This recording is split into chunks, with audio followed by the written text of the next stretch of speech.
Hello everyone! Welcome back muli dito sa ating YouTube channel. Naway nasa mabuti po kayong kalagayan kasama ang inyong mga mahal sa buhay.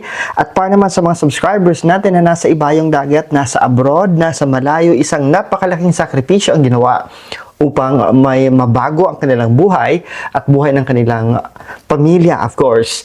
Dasal ko lagi ang inyong kaligtasan. At sa mga bago pa lang, huwag kalimutan mag-like, mag-subscribe at i-click yung notification bell para sa mga bagong kaabang-abang na vlogs, mga kapupulutan ng aral at gabay ng mga vlogs at live na mayroon tayo dito sa YouTube channel natin. Bisitahin nyo rin po yung Franz Byron na Facebook page po natin.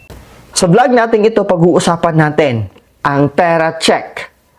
Today is July 4, nangangalahati na tayo ng taong 2026. Iisa-isahin natin ang bawat animal zodiac. Ano ang kapalaran mo pagdating sa pera o kayamanan sa natitirang mga buwan ngayong taon? At may mga gabay may mga paalala, may mga gabay, may mga dapat at hindi dapat kayong pwede at hindi pwedeng gawin pagdating sa aspeto ng pera ayon sa inyong animal zodiac sign. Kalahati na lang ng 2026 ang natitira at ito ang sandali ng katotohanan para sa bulsa natin. Bigyan natin ng focus at atensyon yung mga bank accounts, yung mga sources of income, yung bulsa natin. Hindi na ito yung oras para maghintay ng tamang timing. Ang tamang timing ay ngayon. Dahil ang mga disenyo at ang pagdidesisyon na dapat mong gawin sa pamamagitan ng mga susunod na buwan at araw sa pagpapasya, kung magsasara ka ba ng taon na mayaman o mas may pagsisisi. Bawat piso na gagalawin mo, pagkakatiwalaan mo, ipupuhunan mo, ipupusta mo, o ipagsasawalang bahala mo, ay may bigat na epekto ngayon dahil ang enerhiya ng taon ay hindi patas para sa lahat. May mga tao, may mga animal zodiac na pabor sa kanila ang swerte. May mga animal zodiac naman o may mga tao na susubukin.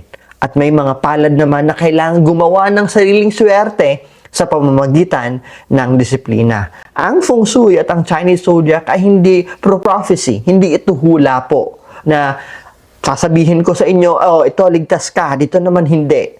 Ito po ay salamin na nagpapakita kung saang uri ng ugali at desisyon dapat ka mag-ingat at saan ka dapat maging matapang. Kaya bago tayo pumasok sa bawat palad, sa bawat animal zodiac, alalahanin mo ito. Ang kapalaran ay hindi puro swerte. Ito yung inyong sariling desisyon, yung tama mong pagbasa sa sitwasyon at ang tama mong paggalaw base sa inyong desisyon.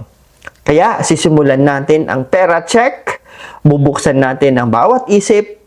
Please lang po, buksan ninyo yung mga puso at panatilihin ang inyong sarili na nasa lupa, yung mga paa ninyo. Dahil ang taong ito, malalaman natin ang totoong mayaman ay hindi basta bumabagsak.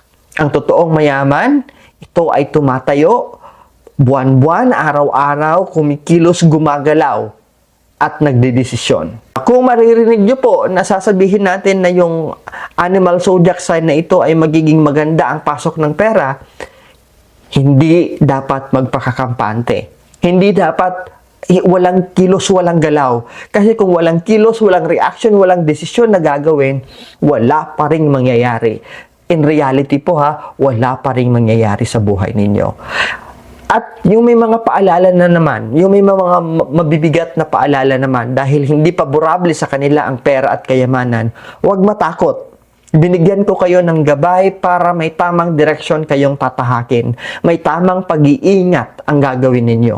Simulan natin sa mga rat. Ikaw ay napapabilang sa mga rat kung ikaw ay pinanganak or ipanganganak 2032, 2020, 2008, 1996, 1984, 1972, 1960, 1948, and 1936. Paalala po, makinig mabuti mga rat, ang perang mabilis dumating ay mabilis ding maglaho. Kaya sa 2026, ang bilis mo, ang kaaway mo. Ang yung pagiging mabilis is your challenges, hindi ang kakulangan. Being a rat, ikaw daga, likas na sa inyo ang pagiging matalino at agresibo pagdating sa pera. Mabilis kang makakita ng mga oportunidad at mabilis ka ring gumalaw pagdating dito. Pero sa taong ito, ang enerhiya po ng 2026 ay tila kuskos sa daloy ng pera mo. Kaya kahit gaano ka pa kabilis at katalino ang galaw mo, mas malaki ang tsansang dudulas kaysa mananatili sa inyong mga kamay ang pera o kayamanan.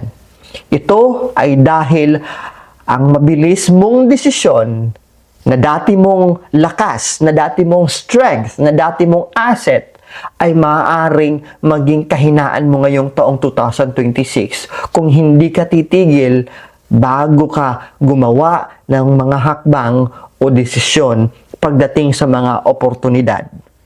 Ang payo ko po sa inyo, bantayan niyo po ng mahigpit ang mga reserba, your buffer fund. Your buffer fund, yung mga naipon ninyo, yung mga pera meron kayo dyan, yung emergency fund ninyo, secure them. Huwag galawin. At huwag munang pumasok sa anumang malakihang panganib na pag-i-invest sa negosyo man yan, o kung anumang investment form ang pinagplaplanuhan ninyo, hanggat hindi mo binabagalan yung action mo. At kailangan balansihin mo yung galaw ng taon. Isipin mo ito, kung may kaibigan kang mag-aalok sa iyo ng sure win na talaga, tulad ng crypto o pautang na may mataas na tubo, ito ang eksaktong panahon para sabihin sa ibang beses ka na lang. Sa ibang beses ka na lang, next time ka na lang mag-i-invest. Hindi dahil takot ka, kundi dahil marunong kang pumili ng laban. Hindi lahat ng laban ay dapat tatayo ka. Sa halip na maging mapanuri ka ngayon, maging mabagal ka bago ka gumawa ng aksyon.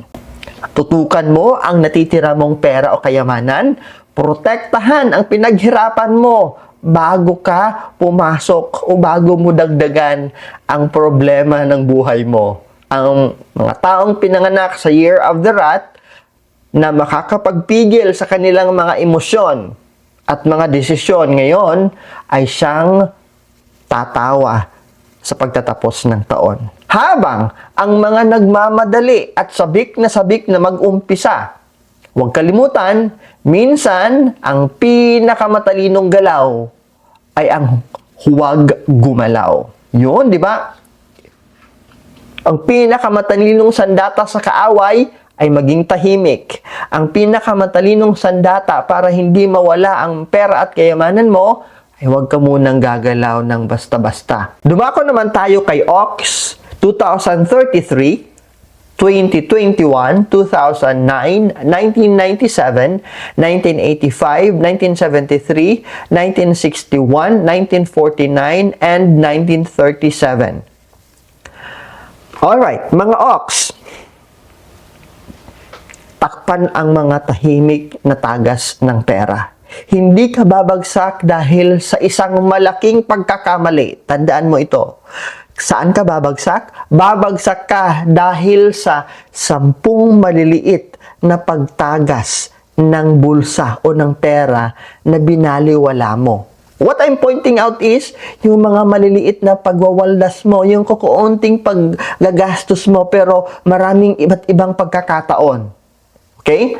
Ang Ox ay kilala bilang matatag, matyaga at disiplinado. Hindi ka basta-basta natutukso ng mga random na mga paggastos. Pero, ang iyong katatagan, may butas. Ang mga bagay na sanay ka na, tama lang, syempre, tama lang naman na there are days na kailangang i-reward natin yung sarili natin, di ba? May mga subscription ka, okay?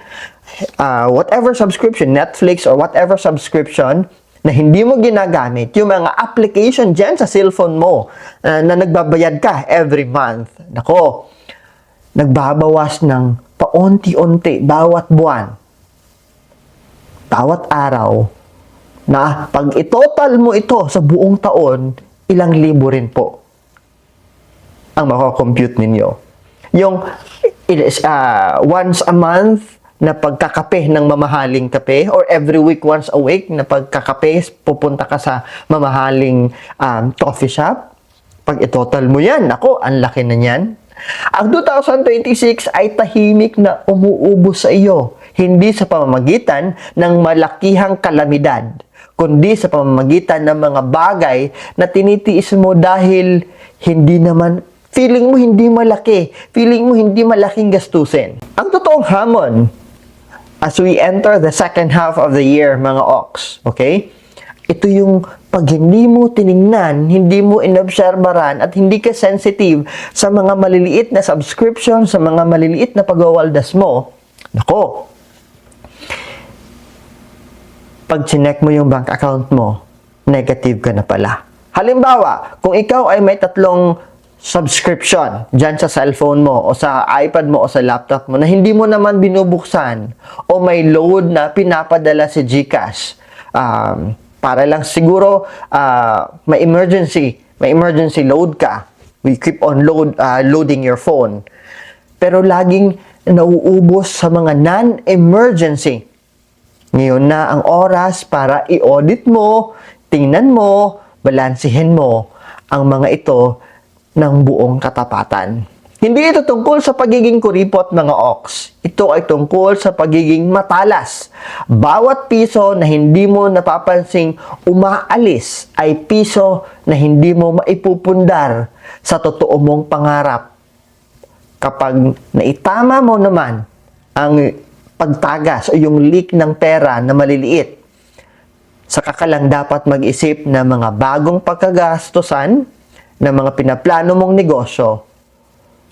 Ang mga ox, siyempre, ugali nyo ito, sisikapin nyo ang maging disiplinado. Hindi lang po kayo matipid. Magiging halimbawa po kayo ng tunay na yayaman pagkatapos ng 2026 kung magkaroon kayo ng self-auditing, maging honest kayo sa sarili ninyo na you are going to unsubscribe sa mga hindi dapat nakasubscribe, na yung maliliit na expenses na yan ay ititigil ninyo, and you are going to really discipline yourself to the fullest dahil yan ang kailangan mo ngayong 2026 bago matapos. If you wanted to end the year 2026 na hindi gipit, at if you wanted 2027 to start na hindi kayo nahihirapan. Tiger naman tayo, 2034, 2022, 2010, 1998, 1986, 1974, 1962, 1950, 1938. Ang taong ito ay hindi para sa mga takot na mga tigre. Sama mo ang pagbulusok ng hangin ngayon, kaya huwag mo itong sayangin sa mga pagdadalawang isip, sa pag-aalinlangan na meron ka dyan sa dibdib mo. Bilang tigre, likas sa inyo ang pagiging matapang, mapusok at handang sumugal sa malakihang panganib. Ito ang dahilan kung bakit ikaw ang unang tumatakbo kahit walang katiyakan. Sa 2026, sa kalahati ng 2026, hanggang sa pagwawakas, ang taong mismong ito ang susuporta sa likas mong tapang. Isang negosyo o isang investment na matagal mo nang pinaglalaanan ang dapat mong bigyang focus. Ito na ang panahon para maglagay ka ng totoong pera dito. Hindi lang sa pangarap, hindi lang sa imagination, kundi kailangan mo na itong bigyan ng aksyon. Subalit may isang mahalagang babala. Dahil ikaw ay likas na mapusok, may mga posibilidad na buong-buo mong dalhin ang panganib mag-isa. Ang taon na ito, mga tigre, ay susuporta sa inyong likas na tapang. Hindi ito ang oras para umupo at maghintay, kundi ito'y oras para kumilos. Kung mayroon kang mga ideya pagdating sa investment, pagdating sa negosyo na matagal mo nang i-achieve, isa katuparan, ito na yung taon na iyon. Okay? Pero, mayroon tayong babala. Dahil ikaw ay likas na mapusok, may mga posibilidad na buo mo itong i-invest. Lahat ng pera mo, lahat up until the last drop i-invest mo. Kung saan, pwede kang matrap sa panganib. Kaya ihanap mo ang iyong sarili ng makakasama mo, ng magiging katuwang mo o magiging partner mo na hahati sa bigat. Kung sakaling hindi umayon ang plano, hindi ka magiging zero. Isipin mo na lang, itong halimbawa na ibibigay ko, it could be a kapatid mo, it could be a classmate mo dati, or it could be talagang kaibigan mo na mapagkakatiwalaan mo. Na plano rin, may same wavelength sa inyo, gustong magbukas ng food stall or online shop. Sa halip na gawin itong mag-isa, na gamit ang buo mong investment, gamit ang buo mong pinag-ipunan, mas matalinong hanapin ito sa kasosyo mo. Maghati kayo. Paghatian ninyo ang puhunan, ang panganib, ang responsibilidad. Ang tapang mo ay iyong regalo. That's a gift. Pero, ang tapang na walang sistema ay para kang pumusta sa hangin. Samantalang ang tapang na may kasamang talino at estratehiya, yan ang maganda ngayong 2026. Kaya kumilos ka, tigre, pero huwag kang mag-isa. Tigre man na mag-iisa ngayong taong lalaban na ito, with your fight ngayong taong 2026, maaaring magtapos ang 2026 na talagang maging zero balance ka. Dahil ang taong ito ay ginawa para sa iyo upang lumaban, hindi para mabigo ng nag-iisa. Ang lakas mo ay ang ibibigay ng taon. That the year and your potential will be aligned. Ang diskarte mo ang magpapanatili sa inyo. Kaya, maglakas ka ng loob, pero huwag kang susugal na mag-isa. Look for a partner. Sir Franz, paano naman kung yung partner na hanapin ko? Advice ko po sa inyo na look into yung mga talagang kilala nyo na po. Yung malalimang kilala nyo na. Hindi yung kung sino-sino lang yung dadamputin nyo dyan. Yung mapagkakatiwalaan. At on the very start, on the onset of the business, from the planning stage down to the first day execution, dapat klaro. Yung hatian ninyo, dapat klaro yung responsibilidad, hatian ng investment, hatian ng responsibilidad or obligation. Dapat ganun yon. Klaro on the first day para hindi kayo you won't end bilang magkaaway. Dadako naman tayo kay rabbit. Sa mga rabbit or mga kuneho, 2035, 2023, 2011, 1999, 1987, 1975, 1963, 1951, 1939, and 1927. Ngayong second half ng 2026, mga rabbit, ang detalyeng kinaligtaan mo, ang pinakamamahal na aral na matututunan mo. Tandaan mo yan. Focus on the small details, mga rabbit. Bilang ikaw, kuneho, ay likas na maingat, mapagmasid at mahusay sa pakikitungo. Mahilig kang umiwas sa mga gulo at gustong tahimik na buhay. Totoo ba? Yes, that's true. Pero ang taong ito ay tila binubuksan ang bawat sulok at detalye ng buhay mo, lalo na sa usapang pera. Kaya, ang anumang kasunduan na pinasok mo ng padalos-dalos ay may tsansang magastos ka or malugi ka o mawalan ka ng malaking pera o kikitain mo. Marahil ito ay isang kontrata. Kontrata, it could be sa trabaho, kontrata sa bangko, it could be a loan agreement, isang partnership sa negosyo, o kahit isang paupahan. Ang mensahe ay pareho. Huwag magmadali sa pagperma ng kahit anong kontrata, mga rabbit. Ang payo ngayong kalahating bahagi ng taon, bago tayo magtapos ng 2026, basahin ng 2 beses, 3 beses, o 5 beses yung mga fine prints at kumpirmahin ng mabuti ang mga numero na nakasulat bago ka pumirma ng anumang bagay na may kinalaman sa pera. Halimbawa, kung inalok ka ng zero interest na installment, it could be a plan sa isang gadget or appliances or loan. Bangko yung nag-offer sa iyo. Tiyakin mong walang hidden charges, walang mga penalty fee na hindi nabanggit sa simula pa lang. Dahil sa taong ito, ang maliit na detalye na yan na hindi mo binasa, ang siyang magiging malaking sakit ng ulo mo pagdating ng December. Hindi ito panahon para mawalan ng tiwala sa lahat ng bagay, kundi panahon ito para mas maging matalas. Ang katamaran sa pagbabasa ng mga detalye ang magiging kaaway mo, Rabbit, ngayong 2026. Hindi ang taong 2026, kundi yung katamaran mo. Kapag nasanay kang maging maingat sa bawat titik at bilang, ang natural mong kahusayan sa pakikitungo ang magiging asset mo, ang magiging lakas mo, hindi kahinaan. Rabbit, ang katahimikan mong hinahangad ay makukuha mo. Basta, tiyakin mo muna ang bawat detalye bago ka pumirma.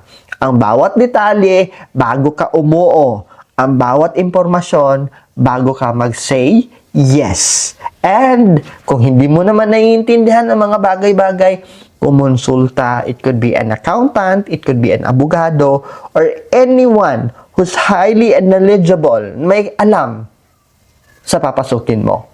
Dumako naman tayo kay Dragon.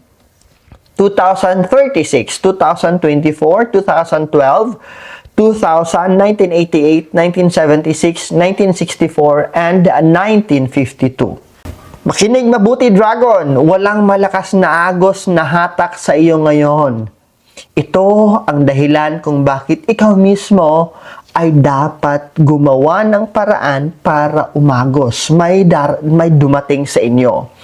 Ikaw ay likas na makapangyarihan. Ang mga Dragon po ay very ambitious at may sariling direksyon. Pero ang taong ito ay hindi magbibigay ng malinaw na direksyon, hindi ito magbibigay ng malinaw na daan o malakas na hatak patungo sa isang partikular na landas. Sa halip, ang 2026 ay parang napakalawak na dagat o napakalawak na disyerto ng walang malakas na alon o walang direksyon. Ang direksyon ay nasa sa iyo mismo. Ikaw mismo dapat ang magpapasya. Hindi mo dapat ito iaasa sa taon. Marami sa mga taong Dragon ang naguguluhan dito. Dahil sanay silang may malinaw na direksyon, may malinaw na tsansa, may malinaw na hinahabol. Pero ngayon, kailangan mong lumikha ng sarili mong mga opportunities. Ito po yung payo para sa inyo. Pumili ng isang malinaw na goal, malinaw na layunin pagdating sa aspeto ng pera o pinansyal para sa natitirang bahagi ng 2026. Maging ito man ay sa pag-iipon para sa isang negosyo for the next year, o di naman kaya pagbabayad ng utang, o di naman kaya pagpapalago ng isang existing investment. At ilagay ang buong pwersa mo dito, basta isa lang.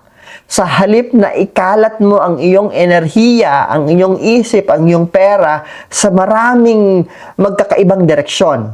Halimbawa, sa halip na sabay-sabay mong subukan ang stock market, real estate, negosyo ng pagkain, piliin mo ang isa lang na pinakaalam mo at pinaka-practical ngayon, at doon mo ibuhos ang iyong oras, doon mo ibuhos ang iyong pera, ang iyong kaalaman, ang iyong atensyon. Ang kalakasan ng mga Dragon ay hindi sa paghihintay ng tamang hangin, hindi paghihintay ng tamang panahon. Ito ay ang paglikha ng sarili mong oportunidad. Kaya piliin mo ang isang laban at labanan mo ito ng buong buo. Dahil for this year 2026, kung wala kang direction, Dragon, ang pinakamalaking panganib ay ang manatiling hindi gumagalaw, hindi umuusad. Yan ang biggest challenge mo, Dragon. Snake naman po tayo. 2025, 2013, 2001, 1988, 1977, 1965, 1953, 1941, 1929, 1917. Yan. Snake, habang ang mundo ay napakaingay sa mga maling impormasyon na lumalabas ngayon, for mga snake ay may pinakamalinaw na paningin. You have the clear foresight. Ikaw ay likas na matalino, mapanuri at mahilig mag-isip ng malaliman bago kumilos. Ito ang dahilan kung bakit hindi ka basta-basta nadadala sa bawat uso, sa bawat trend, sa bawat ingay. Sa 2026, ang sagisag mong ito ay lalong titindi. Mas malinaw ang pagbasa mo sa mga sitwasyon. Pagkumpara sa mga karamihan na mga nangyayari sa iyong paligid. Kahit pa magulo o maingay ang balita tungkol sa ekonomiya o di naman kaya patungkol sa negosyo o investment, ang problema mo ngayon ay hindi kakulangan ng kaalaman. Ito ang pag-overthink. Ito ang labis na pag-iisip. Ito ang magiging problema mo. Madalas mong sinusuri ang bawat anggulo ng paulit-ulit hanggang sa lumipas na ang mga opportunities, yung pagkakataon na sana dapat ay nag-take advantage ka. Ito'y dahil sa sobra mong pag-iisip, pagsusuri. Ang payo ngayong kalahating taon ng 2026, itigil mo na ang pag-overthink. Itigil mo ang labis na pagsusuri at gawin na ang isang maingat na desisyon pagdating sa pinansyal na alam mo sa puso mo na tama.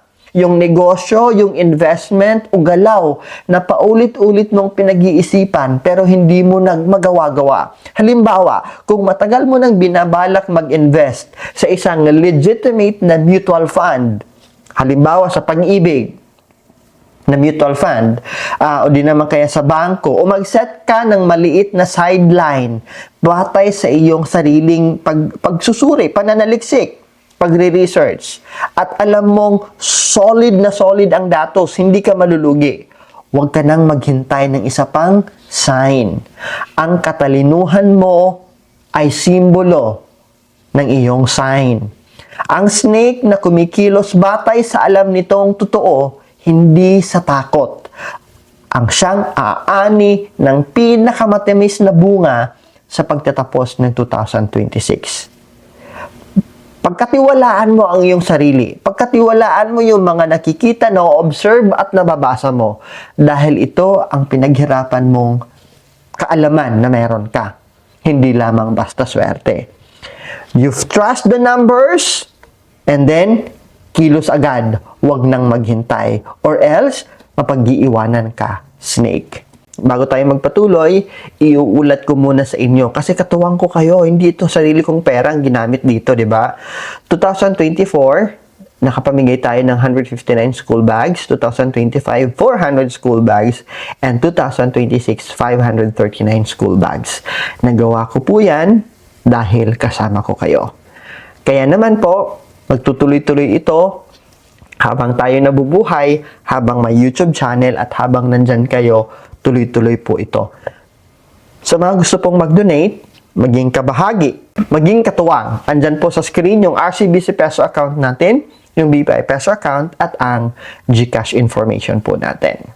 Dako naman tayo kay Horse 2026, 2014, 2002, 1990, 1978, 1966, 1954, 1942.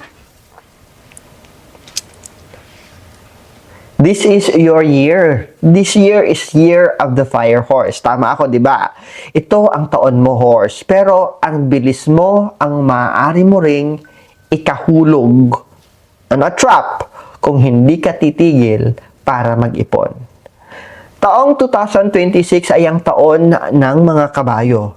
Kaya't nararamdaman mo ang matinding sigla, ang matinding tapang, ang excitement at gana para tumakbo ng mas mabilis kaysa sa nakasanayan mo. Bawat panalo ay tilang hudyat para sumugal ulit, para pumusta ulit ng mas malaki. Ito ang panganib.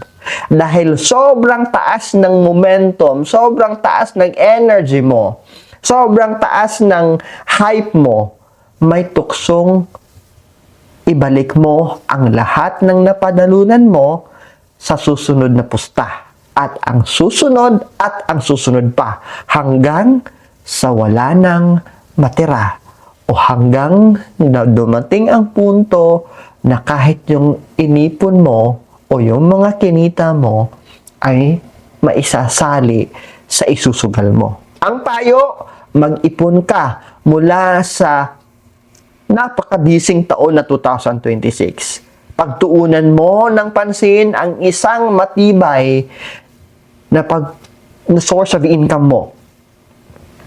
Sa halip na marami o di kaya 3 o 5 sabay-sabay na pagtitake mo ng risk. Halimbawa, kung nagkaroon ka ng malaking bonus o extra income mula sa isang negosyo mo o di naman kaya sa trabaho mo ngayon, huwag mong ibuhos lahat sa bagong opportunities na kakaalam mo lang, kakatuto mo lang. Ilaan mo muna ang kalahati bilang emergency fund. Itago mo muna pang matagalang ipon. At ang natitira ay doon mo ilagay sa isang bagay na alam mo talagang solid na investment. Ang lakas ng mga horse ay ang kakayahang tumakbo ng mabilis. Pero ang tunay na tagumpay ay yaong may hahantungan, may direksyon, may patutunguhan. Hindi yaong tumatakbo lang ng tumatakbo na walang direksyon. Ilan sa mga horse ang magtatapos ng taong ito ng mas mayaman kaysa dati dahil matututunan nilang huminto sa tamang sandali. Kaya mga horse, tumakbo ka. That's you. That's really you, horse. Go, be fast, use your speed. Pero, alam mo rin kung kailan ka dapat hihinto para mag-ipon ng iyong tagumpay dahil ang totoong panalo ay ang natitira sa inyo pagkatapos ng isang napakahabang takbo. Kaya, ipon, hindi sugal. I'm not saying literally na sugal yung pupunta ng casino. Investment, opening another business, that's sugal. That's taking risk, okay? So, hindi literal na sugal talaga lahat ng pino-point out ko. But pwede rin sugal na talagang pupusta ka sa mga sugal dyan sa labas. But there are two phases pag sinabi natin yung word or yung salitang sugal. Sugal in opening a business or sugal na pupunta ka sa mga casino o ano pa mang sugalan dyan. Kay GOAT naman tayo, 2015, 2003, 1991, 1979, 1967, 1955, 1943, and 1931. Ang pintuan ng yaman mo ngayong taon ay hindi bubukas sa iyong sarili. Bubukas ito sa pamamagitan ng mga tao. Ikaw, GOAT, ay likas na mabait, likas na malikhain ka at mahusay sa pakikipagrelasyon sa ibang tao. Ang lakas mong ito ay madalas na itunuturing natin in English as soft skills. Soft skills lang.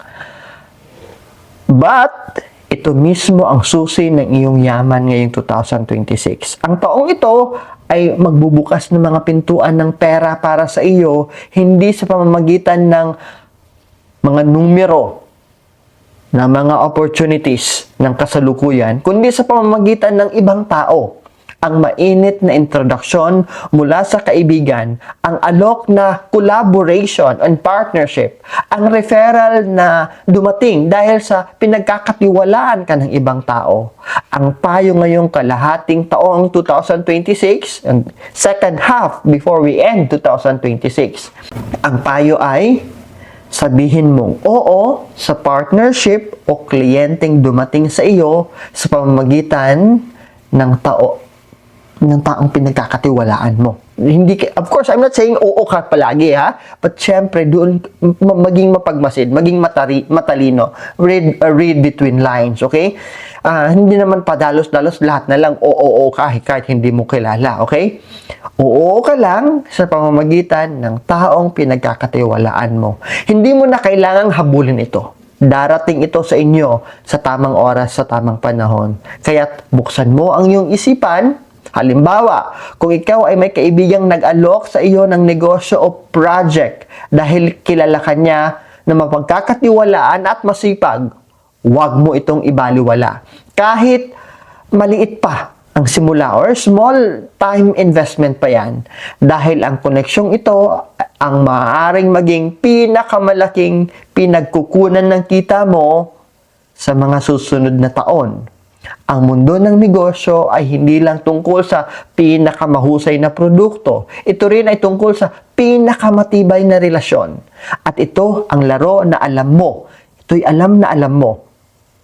Kaya huwag kang mahiyang tumanggap ng mga tulong o alok o offer. Ang this 2026 GOTA, ang pagtanggap ng mga offer o alok or opportunity galing sa ibang tao, hindi mo ito kahinaan. Ito ay tinatawag na karunungan. GOAT, ang puso mong bukas sa tao, ang siya ring bukas sa yaman. Yakapin mo ang pintuang darating sa iyo ngayong 2026 na dala ng ibang taong kakilala mo na magtitiwala sa inyo. Kaya, ang pera mo on the second half before we end 2026, ang pera mo, GOAT, nagmumula sa ibang tao. Monkey naman tayo, 2016, 2004, 1992, 1980, 1968, 1956, 1944. Mas marami kang ideya kaysa oras na maisakatuparan ito lahat. Diba? Punong-puno ka ng kaalaman, punong-puno ka ng ideya. Pero yung kontra mo, yung kalaban mo, yung oras. Kaya ngayong taon, ang panalo ay yung may matapos ka, hindi yung hanggang simula ka lang. Hindi yung marami kang nasimulan pero wala kang natapos. Monkey, likas sa inyo ang pagiging matalino. Likas sa inyo ang pagiging malikhain at punong-puno ng ideya. Bawat linggo, may bago kang naiisip na paraan para kumita. Mula sa online business, hanggang sa side hustle, hanggang sa investment scheme. Ang problema mo ay hindi ka kulangan ng ideya. Ito ay yung labis na dami ng ideya na magdudulot sa iyo ng pagkalito kung alin ang dapat tutugunan mo, ipraprioritize mo. Ang bukas at maluwag na enerhiya ng 2026 ay parang buffet. Parang eat all you can buffet. Masarap tingnan ang lahat, pero kung susubukan mo kainin na lahat, wala kang matatapos ng maayos. Kaya ang payo ko sa iyo, pumili na nag-iisang matalinong ideya at dalhin mo ito hanggang sa matapos ang 2026. Tuloy-tuloy na pinagkukunan ng yaman ang hinahanap natin, di ba? Sa halip na mag-alaga ng tatlo na mga projects, na mga negosyo na hindi matatapos, halimbawa, kung meron kang online shop, isang YouTube channel at isa pang freelancing na gig na sabay-sabay mong sinisimulan at sabay-sabay mong kumikita bago pumasok sa susunod o bago ka magdagdag, pag-isipan mo muna. Baka overwhelmed ka lang sa maraming plano na nasa isip mo.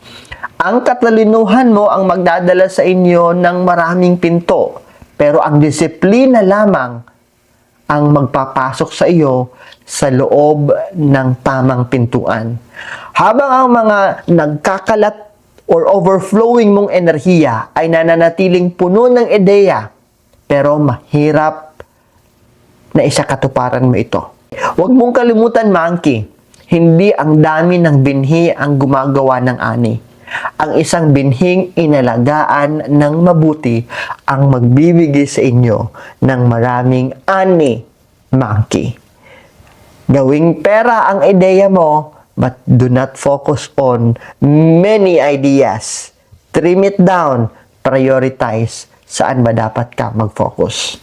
Rooster, 2017, 2005, 1993, 1981, 1969, 1957, and 1945. Ang kalidad mong ibinibigay ay dapat katumbas ng presyong iyong sisingilin. Tigilan mo na yung pagpapaliit ng sarili mong halaga. Rooster, Likas sa inyo ang maalaga sa detalye. Likas sa inyo ang pagiging disiplinado at may paninindigan. You have that quality, okay? May kalidad ka sa lahat ng ginagawa mo. Kilala ka sa pagiging maasikaso at insakto sa mga gagawin at mga desisyon. Ngunit sa kabila ng husay mong ito, madalas kang nagpapababa ng presyo o singil dahil natatakot ka na baka sobra, baka too much lang. O dahil sanay ka na sa dating rate na nakasanayan mo na kahit lumagunan at naging maganda at naging mas mahusay ka pa. Ang 2026 ay ang taon na dapat gantimpalaan mo ang iyong sarili, ang pinagbuhusan mo ng kaalaman, ideya at enerhiya. Kaya ang payo ko sa inyo, huwag nang manatili sa lumang presyo dahil lang sa takot na matakot ang kliyente o ma-disappoint mo yung kliyente. Sa halip, ipakita mo ang halaga ng serbisyo mo. Ipakita mo ang produkto mo at singilin mo ito ng naaayon. Halimbawa, kung ikaw ay isang freelancer, negosyante o professional na matagal nang hindi nagtataas ng rate, kahit malaki na ang karanasan, kahit ikaw na yung napakahusay sa ginagawa mo. Ngayong 2026 ay ang tamang panahon para gawin ito. Hindi ka naging sakim. Tinanggap mo lang ang tunay mong halaga, the true value of your work, the true value of your output. Ang pagpapaliit ng presyo mo sa ugali o sa takot ay hindi kababaang loob. Ito ay ang pagsasang-ayon na ito lang yung potential mo, ito lang yung halaga mo. Kapag itinama mo ang halaga ng iyong sarili, your worth, your value, hindi lang pera ang darating. Darating din ang mga kliyenteng talagang nagpapahalaga sa kalidad na ibinibigay mo. Rooster, ipakita mo ang tunay mong husay. Ipakita mo ang tunay mong presyo, ang tunay mong halaga, your true value. Dahil karapat-dapat kang bayaran ng tama sa taong 2026. Na kadalasan, pinapaliit mo lang yung presyo mo dahil natatakot kang ma-disappoint yung client mo. Singilin mo kung ano talaga ang halaga mo. Ang halaga ng output mo, ang halaga ng gawa mo. Dog! 2018, 2006, 1994, 1982, 1970, 1958, 1946. Ang katapatan mo ay lakas mo, dog. Pero ang katapatang bulag, the blind loyalty, kahit gaano pa kabuti ang layunin, ay maaring masayang. Ikaw ay likas na tapat, mapagkakatiwalaan at handang sumuporta sa mga taong mahalaga sa iyo. Ito ang dahilan kung bakit minamahal ka ng lahat ng kakilala mo. Ang 2026 ay talagang gagantimpalahan ang paglagay ng pera sa mga taong honest, sa mga taong mapagkakatiwalaan, sa negosyo, sa kaibigan, sa proyekto, sa kapamilya, sa mga oportunidad na dala ng mga kasama mo o mga kakilala mo. Pero ang gantimpala ay dumarating lamang kung tama ang pagtutok ng katapatan mo. Madalas kasi ang panganib ng mga dog ay ang pagsuporta batay lamang sa tiwala at pagmamahal, nang hindi muna sinusuri ang mga numero o katotohanan sa likod ng oportunidad. Ang payo ngayong second half before we end 2026, suportahan mo ang tao o negosyo pinaniniwalaan mo, pero pagkatapos mo munang suriin ang numero.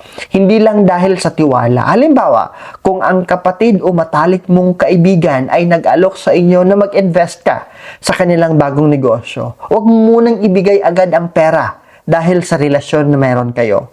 Humingi ka muna ng malinaw na business plan, project returns, mga kondisyon bago ka pumirma o maglabas ng investment mo. Ang tunay na pagmamahal at katapatan ay hindi nasusukat sa bilis ng pagbibigay ng pera o suporta, kundi sa katalinuhan ng suportang ibibigay mo. Kapag pinagsama mo ang puso mong tapat at ang isip mong maingat, magiging makapangyarihang kombinasyon iyon na magbibigay daan na magtagumpay ka dahil sa iyong loyalty. Dog, suportahan mo ang mga taong mahal mo, pero gawin mo itong may karunungan, hindi lamang dala or bugso ng damdamin. Kilalanin mo muna, huwag basta-basta magtitiwala. And kay Pig naman tayo, 2031, 2019, 2007, 1995, 1983, 1971, 1959, 1947. Sapat na ba ang pagbibigay mo ng hindi hinihingi or hindi ka humihingi ng kapalit? Panahon na para tanggapin mo rin ang karapat-dapat para sa inyo. Ikaw, Pig, ay likas na mapagbigay, mabait, at masaya kapag nakakatulong ng iba. Dahil dito, madalas mong binabaliwala ang sarili mong pangangailangan. Minsan nga ay hindi mo na lang sinisingil ng tama ang serbisyo o hindi mo na lang kinokolekta ang utang sa iyo. Ang 2026 ay may malaking aral para sa iyo. Ang kabutihan mo ay hindi dapat maging dahilan para mawalan ka. Sapat na ang panahon na nagpaubaya ka. Panahon ngayon para tanggapin mo ang tunay mong halaga. Ang payo ko ngayon, bago matapos ang 2026, sabihin mo ng malinaw ang tamang presyo mo at singilin mo ang mga utang na hindi nababayaran dahil karapat-dapat kang tumanggap sa pinaghirapan mo. Halimbawa, kung may kaibigan o kamag-anak na umutang many years ago or many months ago, may umutang sa iyo mula sa mga nakaraang taon o nakaraang buwan, hindi mo nahihiya ka. Kasi yun na, mabait ka, mahihain ka rin.